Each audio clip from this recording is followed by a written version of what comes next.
Welcome to Season 7, Episode 1 of The Sailing Show, the monthly podcast that will steer and inspire you along your sailing journey.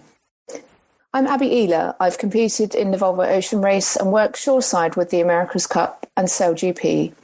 I'm also a director of the Magenta Project, a charity organisation that is committed to developing pathways and generating opportunities for women in performance sailing. On this podcast, I'll be chatting to a wide range of women within the sailing community, including Olympic champions, ocean racers, change makers, and up-and-coming champions.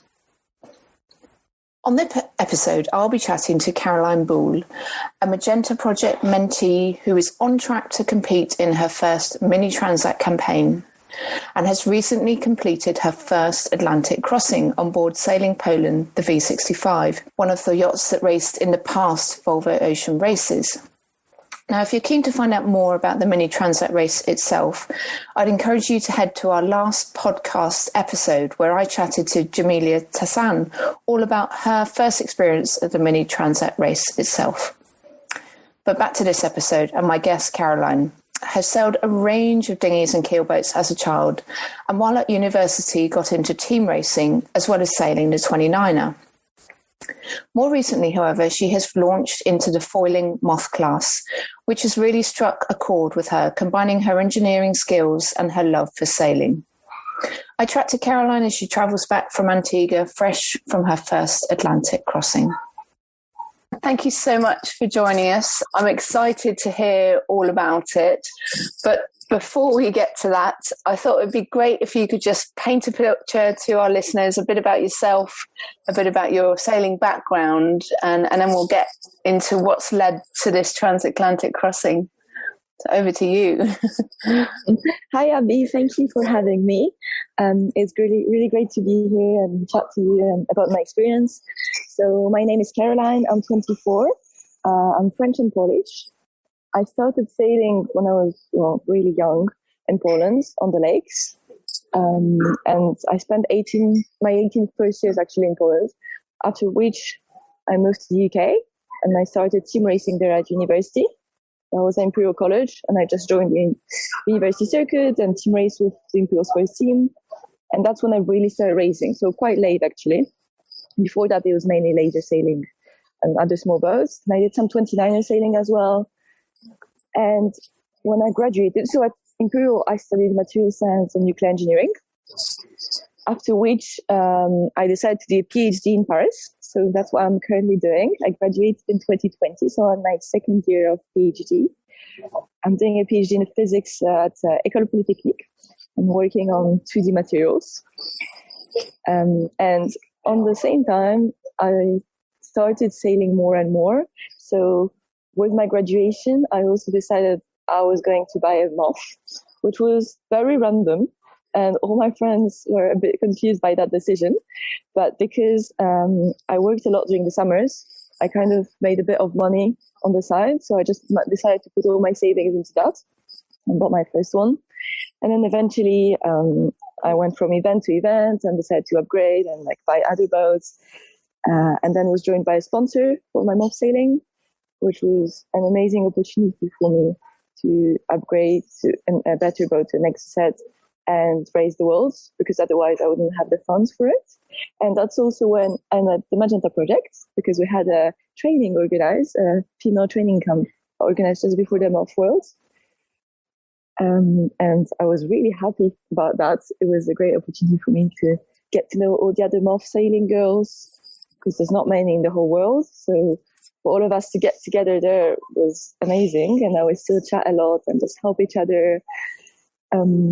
Anyway, after the Worlds, which was in September last year, I went to see my sponsor to just give them a bit of feedback about how it went. And that's when we decided that together we wanted to start a new offshore project, which was the Mini Transat for 2023. So we started preparing together. Because of my Moth background, we both really wanted to do it on a foiling boat. But unfortunately, there's not many foiling boats on the market, the mini market. So I tried to buy the Pogo foiler, but it wasn't available. So we just decided to build a boat eventually. So that was another huge challenge for me. And I'm really happy they gave me the opportunity to do that, because as I'm also an engineer on the side, putting together both my engineering and my sailing skills was just the best that I could have tried, really. I was really happy to be able to be given the opportunity to do that. So yeah, in October, we launched this project. I contacted Sam Manuar, the architect, who decided to join me on that adventure, do it with me. And Benoit Marie, who's like an offshore sailor, decided to help as well with the design and just helping me to manage the whole project, because I don't have a lot of experience in that field. But it was definitely a really good decision, and we've started building it. So at the moment, we just actually finished the cockpit. It went under vacuum yesterday, so it should be done when we'll open it on Monday. It should be ready. Wow, that's so exciting! Gosh, what a lot of big changes in what sounds like quite a short space of time. But amazing that you found such a great relationship with a sponsor, and to be able to sort of go on that journey together that sounds fantastic. So yeah, congratulations to you for Thank you. And holding on to them. And so to draw us back to this particular trip that you've just done, I'm guessing, how much offshore experience have you got? Prior to this Atlantic crossing, what had you done? I didn't have any offshore experience at all. So it was actually quite funny, because I did tell Sailing Poland that I didn't have any offshore experience, but I don't think they knew to which point I didn't have any, because when we got there, they realized it was my first night offshore.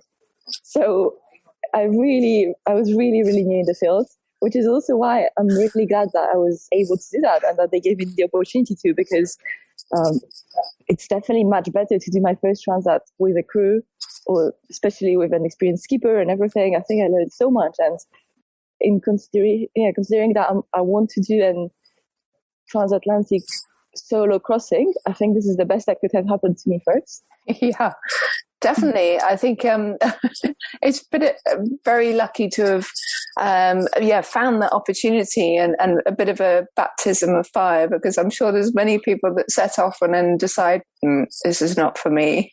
But I wanted to ask about what your expectations were prior to going across the Atlantic, and then what kind of changed by the time you got there. So I think the main expectation or thing that was different for me was the fact that, everyone talks about the Atlantic like it's a huge deal, but actually it's just a very long sail. So I got there thinking, we're going to have huge waves, storms, like it's going to be difficult, but it was not very different from, inshore, offshore, like I would say. So like sailing around, like along the coast, sailing, but for much longer. Like, yeah, sure, like we had moments where the waves were a little bit longer, but it was like larger, but it was never like huge. There was not such a difference. So that was very strange for me. I really expected something much more difficult. Of course, I think we're quite lucky with the conditions. I'm sure it could have been worse. But we did have moments with like when the wind was above 30 knots, where it was really wavy. So we had a bit of everything. But still, like, I didn't find it that scary. I thought it could have been much more difficult. So I think there's like a bit of a myth around it, and everyone thinks, oh, wow, like it's the Atlantic. But it's more about how much it lasts, how long it is, the sail, than about the sail itself.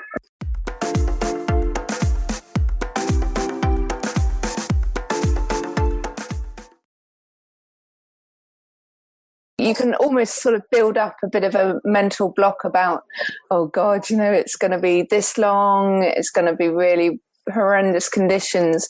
But I think the thing with sailing is really about, it's just being in that moment. You get going, you get settled in at sea, and then you're always talking about the weather, so you know what conditions are coming, and then it's just a case of sort of you become a chameleon to adapt to the situations around you. And if there's more breeze coming, you can kind of just prepare yourself. And it's kind of like a gradual adaptation, whether that's taking reefs in or shaking reefs out. But I think it could be quite easy to build up a bit of a block about thinking too much, because you don't know what to expect. And then really it's just about taking one step at a time. That's so true. So actually I was really stressed the night before I left, but as soon as I got to Lanzarote, so it was the night before I left my house, but when I got to Lanzarote, I met the people, I saw the boat, we started working on it, because we did like 2.5 days of boat work. I really calmed down. I realized it was fine, because I wasn't alone. The skipper had a lot of experience. He knew what he was doing. I saw the boat. I saw how we're going to leave, how everything was going to happen. It really calmed me down. I think my biggest fear was the fear of knowledge, of not knowing what was going to happen to me. Exactly, because you're going into something that you've never done before. So, and in terms of as you went along, or as you landed in Antigua when you'd finally made it, I mean, what were the sort of things that you were like, oh gosh, is it a sense of achievement, or it wasn't that hard, it wasn't as hard as I expected, or what were your top level emotions or thoughts? So I was really happy to arrive. I was kind of relieved at the end, because the last few days were quite long. So I really enjoyed there. It was really exciting. Everything was new. We're jibing often because we're quite close to the coast. I was learning loads of things, but in the middle there was far less happening. So I felt like we were kind of on pause for like a few days, because we didn't see any animals, we didn't see any boats.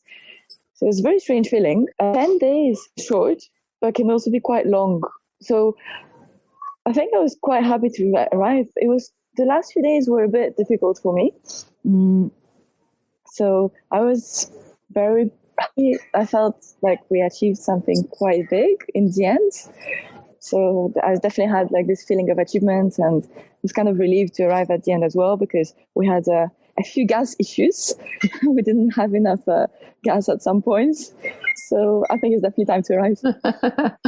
I think that's always the case when you're on a delivery or a race. It's like you're running down your supplies at the end, and it's always like, what's going to be the first thing to run out? Is it my clean clothes or food? Or and it's fantastic that you feel so positive about the experience. And obviously there's going to be a lot of skills that you can take across to your Mini Transat. And I'm guessing that was the real motivation for wanting to do this, is just to grab that opportunity and get as much experience as you can, particularly across the same race course that you'll be doing it in your Mini Transat. So were you able to sort of get hands-on with the nav, and what will you be able to take away from this? I think there's loads of things. The fact that I didn't know anything gave me the possibility to learn so much about everything. So starting with the most like basic things, it's just life on board. It's actually really different to eat or freeze dries, to sleep or like differently, because we don't sleep the full night. We sleep 4 hours on, 4 hours off. During my mini, it'll be even shorter. But like even to learn how to manage this sleep, that's quite a big one, I think. Small things like hygiene, like going to the toilet. I think in the everyday life, I think there's actually a lot to learn. Then about the sailing as well. So I think I definitely improved in sailing in waves. I had obviously everyone sails in waves during dinghy sailing too, but I don't think it's the same. Well, these ones were much bigger and on a different boat as well. So I think that was definitely quite important and interesting. I learned a lot about different sails, because on my Moth I only have one sail. So the fact that we're changing quite often, and like learning which one to use in which conditions, I think that was really interesting. Obviously, I'm not going to have exactly the same rig on my Mini, but just the fact that I got some experience in offshore sailing in general, like different types of sails, just opens your mind really on different possibilities. You learn how to look at them, what to look for, what's wrong, what's right, like loads of things like that, which was definitely good. I think on a more like personal base, I also learned how to manage myself. Like, I think I was a bit stressed the first night because when we left, there was not a lot of wind. So it was a very good day to learn and get used to the boats and stuff. But as soon as we hit the first night, we got 30 knots straight away. So it was a very difficult first night. It was difficult to trust the others at the beginning when I was trying to sleep because I didn't know them. I didn't know how much experience people had. And everything feels very different inside of the boats. So there were moments when I thought the boat was going to break. It was horrible. But actually, I'd go outside and realize it was only 15 knots. So it feels really different inside. And I think that's also an important thing to learn because on my Mini, I'll be alone, but I'll have my autopilot. So I need to learn how to trust it as well, which might not be very easy at the beginning. So yeah, I think it was helming, trimming, loads of mental things. I think the list is very long, the things I learned. Yeah. It's definitely a really good experience. That's an interesting one, though, about the sounds of the boat. And I think that's one thing that you really get attuned to with the more sailing that you do, particularly in bigger boats. And like you said, in a crude format where you have to learn to trust what's going on deck to be able to get the rest that you need. And it really is just understanding the noises of the boat, and you become attuned to what's a good noise and what's a bad noise. And that, yes. But you can't really explain to someone which would be which, but it's just something that you become accustomed to. So yeah, that's interesting. Definitely. And I think that's something that, and particularly with solo sailing, it does take a while to get into that rhythm and with your sleep pattern and eating, because your body clock's just completely thrown out of whack. So I guess that it's been a great experience to sort of have that exposure to it, but in a controlled environment with people around. Exactly. I think I really struggled at the beginning because I didn't know when to eat, because at home it's always more or less at the right time. So I don't know, we have lunch between 12 and 2, and that's just how it is. Same for dinner between 7 and 9. It's just normal. But here, because we're 4 on, 4 off, I had no idea when I was supposed to eat. So I didn't really eat on the first day at all. And then people told me, I didn't even know at what point. Like, I just had no clue. And then people told me what they were doing. But yeah, it's a tricky one to get used to as well, I think. Yeah, no, for sure. And sometimes, people find it really hard to adapt to freeze-dried food, and just, being able to cook at sea, particularly if it's, bumpy down below and it's not everyone's cup of tea. It takes a little bit of getting used to just to find your sea legs on that first day. And so, we've taken... chatted about what you would take away from this in terms of your journey forwards. What would your advice to anyone that was kind of in a similar position, that's desperate to do a first long passage, what would be your words of advice? I think they should just do it. I was hesitating a bit, I wasn't scared, I wasn't sure, but actually just sit on the experience. So just do it and see how it goes, and it's definitely going to go well. Also, I think it's really important during the crossing to not hesitate to ask questions and learn from those who are more experienced, because they know the things. They're not there, without a reason. They know what they're doing, and they can teach us a lot. I think I was a bit hesitant at the beginning because I was a bit ashamed of the fact I didn't have any experience. But actually, as soon as I started asking them questions, I learned so much faster. And I think I improved much faster too. So definitely don't hesitate, I think. Yeah. Just go for it. Yeah, embrace the fact that you're a beginner and learn from the best. Yeah. Oh, that's great. And going forwards, you're on your way back to Europe now as we speak. Have you got plans for the Moth sailing this year, or are you fully focused on the Mini and getting some more offshore miles? I'm gonna do both. So until my Mini is ready, because we should have it. Well, the plan is for the Mini to be on the water end of April, beginning of May. I'm gonna do a bit of Moth training, then focus on my Mini season. So I've got my first races end of May, Then I have to qualify for the Sable Azur Sable. I'm doing the Mini Fastnet and the trophy map. Finally doing that SAS, so Sable d'Olonne, Azur, Sable d'Olonne on my Mini. Yeah. After which, the Mini is probably going to have to go back to the boatyard or something. There's going to definitely be some work on it to do. And then I'm going to focus a bit more on Moth sailing and try and do the Worlds in Argentina in November. Oh, wow. So for the Worlds. That's the plan. Wow, that sounds fantastic. And is all of that Mini stuff, that's all single-handed, or is some of that double-handed, the races that you mentioned? So the Fastnet is double-handed. Okay. So I have one single-handed, one double-handed. I wish the double-handed was first, but unfortunately it's not. So we'll see how it goes. Yeah. I'm already starting to train a little bit. So next week I'm going to train on another Mini with a friend who's doing it too. So it's not my boat, but I'm starting to get used to just the Mini circuit in general. Exactly. Yeah. Even just getting used to sailing a boat that size and learning about autopilots and sail configurations. That'll be really cool and very exciting. Thank you. Me too. Well, Caroline, it's been fantastic catching up with you fresh off this first Atlantic crossing. And it's so exciting to hear about your Mini Transat project, and which is going to be shortly launched, and we'll be following you once you hit the water with that. So thank you again for taking the time to join us, and we wish you all the best of luck. Thank you for giving me the opportunity to share. Well, that concludes this episode of the Sailing Show. It's been fantastic to catch Caroline fresh off her Atlantic crossing, and I really look forward to tracking her progress through the Moth and the Mini fleets in the future. If you've enjoyed the show, please subscribe and share this episode if you know someone who would benefit from listening. And please continue to follow the Magenta Project on our social media channels. To keep up to date on women's sport in general, not just sailing, check out Wisp Sports online and social media. Thanks for your time, and I appreciate you tuning in.